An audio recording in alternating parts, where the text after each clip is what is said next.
Kembali lagi ke channel Arif TV Official. Apa kabar saudara sebangsa setanah air? Semoga selalu dilimpahkan kesehatan dan rezeki yang luar biasa. Amin amin ya rabbal alamin. Saya sedikit mau cerita nih terkait peristiwa di Kecamatan Ambal, Kabupaten Kebumen. Tapi saya lupa nih desanya desa apa itu. Jadi di situ ada suatu peristiwa yang sedikit aneh, tapi terjadi.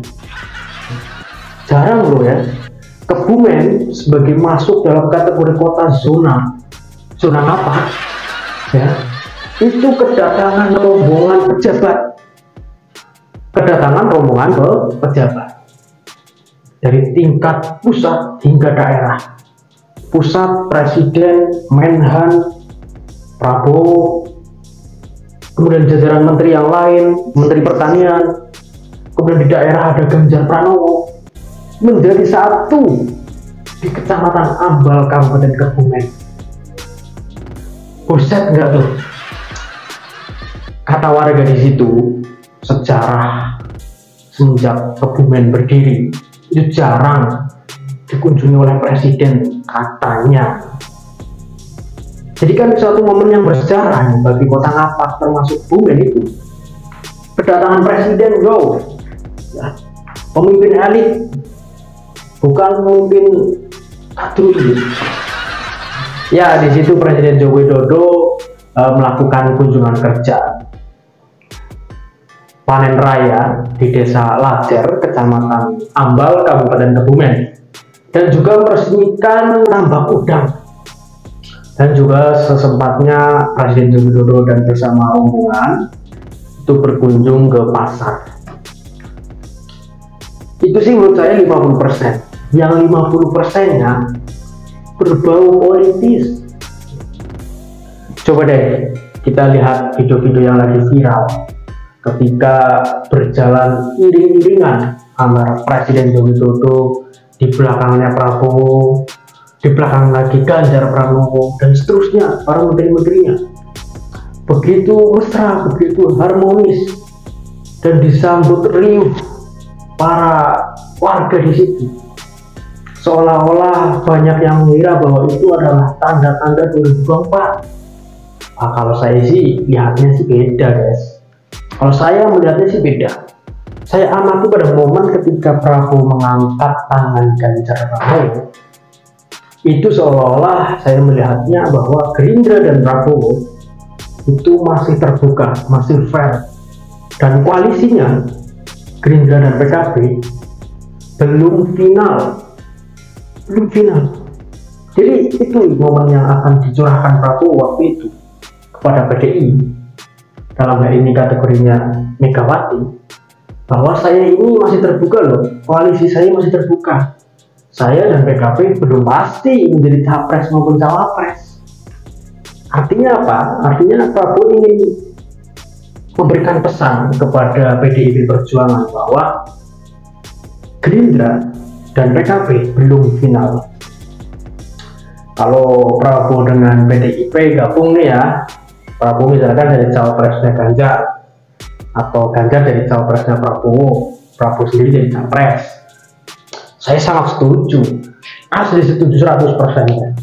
Satu putaran menang, sudah jamin. Tapi kalau Prabowo dengan Caimin, aduh, berat pusing. Banyak sekali lah pertimbangan saya tidak memilih Prabowo dan Caimin. Jadi itu momen itu yang saya tangkap sebagai bahwa Prabowo masih terbuka. Dia tidak final dengan PKB, tidak final, belum final. Itulah yang ditangkap. Tapi saya pesimis juga sih, karena tanggapan PDIP sangat kurang memuaskan.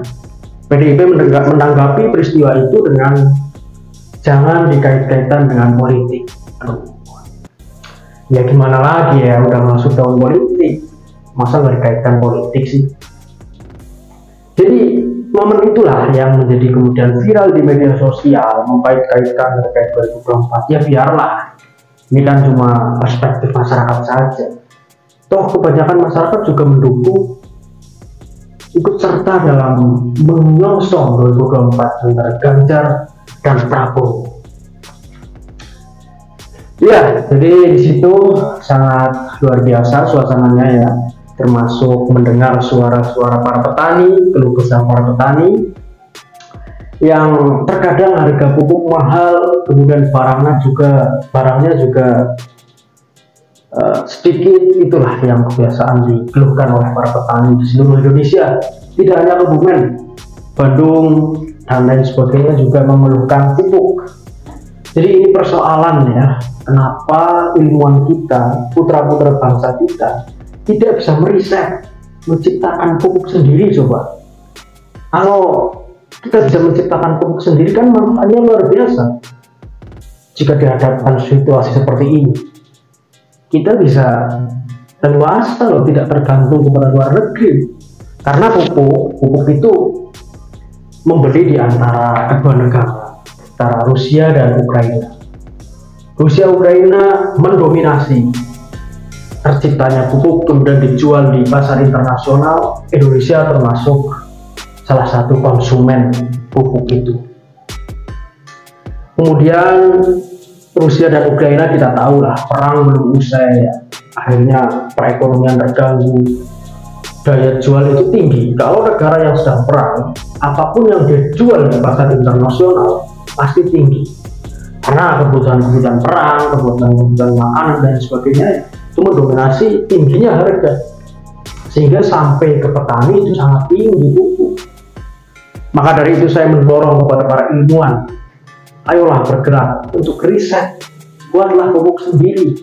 Coba kita buat pupuk, insya Allah kita bisa kalau kita mau ada niatan. Sehingga kita jika dihadapkan pada situasi seperti ini tidak gagal. Kita punya pupuk sendiri, kita punya jalan alternatif sendiri, sehingga kita tidak tergantung pada negara-negara lain. Itu saja pesan saya. Terima kasih. Assalamualaikum warahmatullahi wabarakatuh. Salam Pancasila.